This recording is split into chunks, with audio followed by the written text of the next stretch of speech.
مایوسی کا مطلب کیا ہوتا ہے؟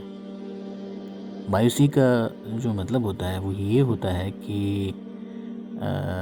دیر از نتھنگ بیونڈ دیٹ، یعنی اب اس کے پار اب کچھ بھی نہیں، اب کچھ بھی نہیں ہو سکتا۔ مایوسی کا مطلب یہ ہوتا ہے یعنی اب میں نے سب کچھ کر کے دیکھ لیا ہے اور اب کچھ بھی نہیں ہو سکتا، اب تو بس کوئی امید نہیں رہ گئی ہے میرے پاس۔ یہ ہوتی ہے مایوسی۔ مایوسی کو جو اللہ تعالیٰ نے کفر کہا ہے وہ اسی وجہ سے مایوسی کو کفر کہا گیا ہے کہ مایوس آدمی کا نظریہ یہ ہوتا ہے کہ اب کچھ ہو ہی نہیں سکتا، اور اگر انسان کا نظریہ یہ ہو کہ اب کچھ بھی نہیں ہو سکتا تو کچھ بھی ہو سکنے کا انکار گویا کہ اللہ تعالیٰ کی قدرت کا اور اللہ تعالیٰ کے اختیار کا انڈائریکٹ انکار ہے۔ یعنی ہم بالواسطہ اور ڈائریکٹلی تو ہم انکار نہیں کر رہے اللہ تعالیٰ کی قدرت کا،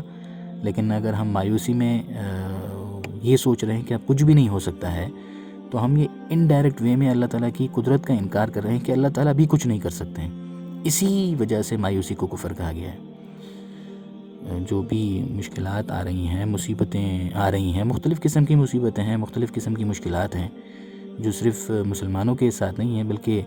غیر مسلموں کے ہاں زیادہ ہیں۔ آپ سنتے ہوں گے کہ وہاں مایوسی اور ڈپریشن اور اس کی وجہ سے اس کے جو نتائج ہیں وہ زیادہ ہمیں اس کی خبریں سننے میں ملتی ہیں، وہاں خودکشیاں زیادہ سننے کو ملتی ہیں، مایوسی کی باتیں وہاں زیادہ سننے کو ملتی ہیں۔ اس کی جو وجہ یہ ہے وہ یہی ہے کہ انسان اپنے آپ یہ سمجھتا ہے کہ دیر از نتھنگ بیونڈ دیٹ، اب سارے دروازے بند ہو گئے۔ تو یہ مصیبتیں، آزمائشیں اور مشکلات پہلے بھی لوگوں پہ آتی رہی ہیں، پہلے بھی لوگوں پر آتی رہی تھیں، لیکن یہ کہ لوگ مایوس نہیں ہوا کرتے تھے بلکہ ان میں مصیبتوں کا اور مشکلات کا آنا انہیں مزید ہمت دلاتا تھا کہ وہ ان مشکلات اور مصیبتوں سے اللہ تعالیٰ پر توکل کر کے ان کا مقابلہ کریں۔ اب کسی بھی مقصد میں یا کسی بھی محنت میں یا کہیں شکست کھانے کی وجہ سے یا کہیں مشکل مصیبت پڑنے کی وجہ سے جب انسان اپنے اوپر مایوسی کی جو کیفیت طاری کرتا ہے تو اس کا پہلا نتیجہ جو نکلتا ہے وہ یہ ہوتا ہے کہ انسان ان نعمتوں کو بھول جاتا ہے، ان نعمتوں کو انسان نظر انداز کر دیتا ہے، جن نعمتوں اور جن راحتوں اور جن آسائشوں میں وہ اس عین مایوسی کے وقت میں بھی فائدہ اٹھا رہا ہوتا ہے، جن نعمتوں سے وہ اس مایوسی کے وقت میں بھی فائدہ اٹھا رہا ہوتا ہے، انسان مایوسی کی اس کیفیت میں وہ نعمتیں بھول جاتا ہے۔ یہ مایوسی کا پہلا نتیجہ نکلتا ہے۔ دوسرا نتیجہ مایوسی کا یہ نکلتا ہے کہ انسان جب یہ سوچ لے کہ ہر دروازہ بند ہو گیا ہے اور کوئی اب اس کے پار اور کچھ بھی نہیں ہے تو انسان اپنی ساری محنت اور کوشش کو چھوڑ دیتا ہے اور انسان تھک ہار کر بیٹھ جاتا ہے کہ یار اب تو کچھ ہو ہی نہیں سکتا، اب کچھ نہیں ہونا، اب سب کچھ ختم ہو گیا، سب گیا، سب ختم۔ تو مفسرین نے جو اس آیت کے تحت جو مختلف فوائد لکھے ہیں اس میں ایک فائدہ یہ بھی لکھا ہے کہ اس آیت میں اللہ تعالیٰ انسان کو مایوسی کی کیفیت کا علاج بتا رہے ہیں کہ مایوسی کی کیفیت کا علاج کیا ہے۔ دیکھیے اللہ تعالیٰ کیا فرماتے ہیں بنی اسرائیل کو مخاطب کر کے، اور بنی اسرائیل کو تو براہ راست مخاطب فرما رہے ہیں لیکن یہ ساری امت کے لیے پیغام اور ساری امت کے لیے سبق ہے۔ اللہ تعالیٰ فرماتے ہیں بنی اسرائیل، یا بنی اسرائیل اذکروا نعمتی التی انعمت علیکم، اے بنی اسرائیل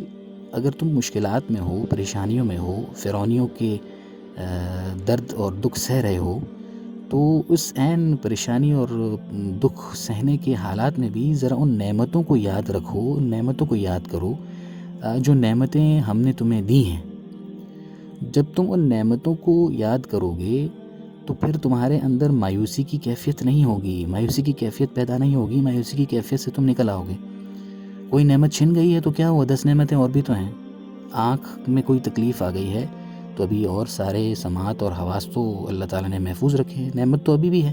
سانس تو ابھی بھی لے رہا ہوں۔ ایک مصیبت پڑ گئی ہے تو کئی راحتیں تو اب بھی ہیں۔ اگر ایک اپرچونٹی کو مس ہو گئی ہے، کوئی موقع ضائع ہو گیا ہے تو 10 اپرچونٹیز، 10 مواقع اور بھی ہیں۔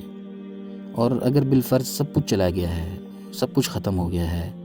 سارے مواقع ختم ہو گئے ہیں، ساری اپرچونٹیز آپ کے پاس ختم ہو گئی ہیں تو بھئی زندگی تو ابھی بھی ہے، سانسیں بھی ہیں اور جب تک زندگی ہے تب تک، اور جب تک سانسیں ہیں تب تک انسان کہیں نہ کہیں سے کوئی نہ کوئی راستہ نکال ہی لیتا ہے۔ زندگی جو ہے اور یہ سانسیں جو ہیں یہ بھی تو نعمتیں ہیں۔ تو نعمتوں کا یاد کرنا، انسان اپنی جو نعمتیں، جن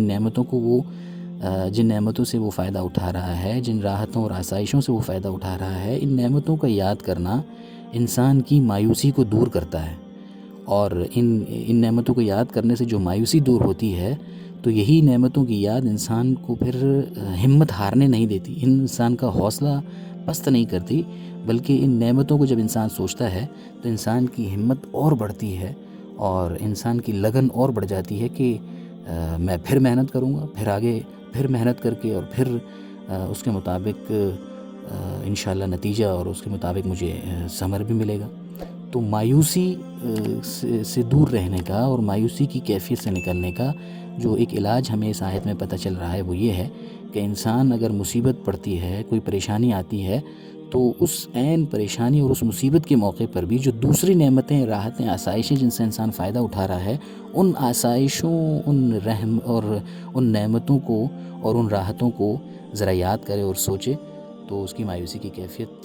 دور ہو جائے گی۔